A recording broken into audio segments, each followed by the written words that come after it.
Scene for the Charlottetown Jackhammer Imbroglio. The man remains sitting, albeit shakily, then collapses. Miss Windig approaches the man and waits. He stirs. What just happened? Again. You were attacked by a zombie. The man gets up and dusts himself off. You're delusional. Zombies don't exist. Besides, they're all gooey and disgusting and shit. They're only gooey and disgusting and shit, pardon my French, because they have no sense of etiquette. But a zombie? There are many kinds of undead, but since he and I are corporeal... You and he? I'm a zombie too. You sure don't look like one. At least I think that's what I am. At least not anymore. I'm certainly not a vampire. You would have burst in flames by now. But not if you're one of those newfangled daywalkers or daybreakers, whatever they're calling them. Miss Windig blows a raspberry. A werewolf? I could be a werewolf, I suppose. The man looks at Miss Windig. He smiles ever so slightly. I'm trying to imagine what you'd look like with fangs and a snout. There would be no way of knowing until the next full moon. Kind of cute, actually. Miss Windig smiles ever so slightly. And I'm certainly not a mummy. You're not swathed in gauze. So, until something better comes along, I'm going with zombie. Mingles Besserum. French. That is French, isn't it? It certainly is. Wow. How did you turn us into zombies? Turn you into zombies? I'm here to kill everybody with a jackhammer. Let me guess, your mother slapped you when you were 5, your father slapped you when you were 10, so at 30 you turned into a serial killer. I'm 28.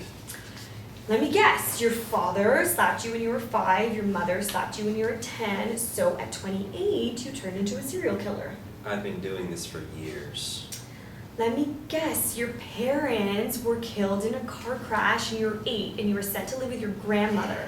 She was a religious fanatic, and when you'd wet your bed, she'd tie a string around your penis, around your wrists behind your back, and lock you in a closet with a shrine to the Virgin Mary where you'd kneel for hours praying for forgiveness. In the first place, I never knew either of my grandmothers. In the second place, I don't think my rabbi would approve if I prayed to the Virgin Mary. And again, she was Jewish, so he might not object too strenuously. And in the third and final place, how can such outmoded, discredited tripe that was the rage of Vienna a century ago not catch in your throat and make you gag? Shriek from the washroom. Mr. Blatt shambles out, looking much older. He has a shiner on his left eye. Haram! You recognize me? I hear you shriek like that all the time in your apartment. So you would be... Augusta? Windig? Miss Windig makes a sign of acknowledgement. What's going on? Miss Windig indicates the man. He's turned us into zombies. You're delusional. Zombies don't exist. Besides, they moan and groan and shuffle around. Slow zombies moan and groan and shuffle around. But given how prevalent ADHD has become in the modern world, fast zombies, which is what you and I are, or were, or will be, whatever it is, evolved. But zombies? We don't exactly... I know we don't exactly look like zombies, sound like zombies, or act like zombies.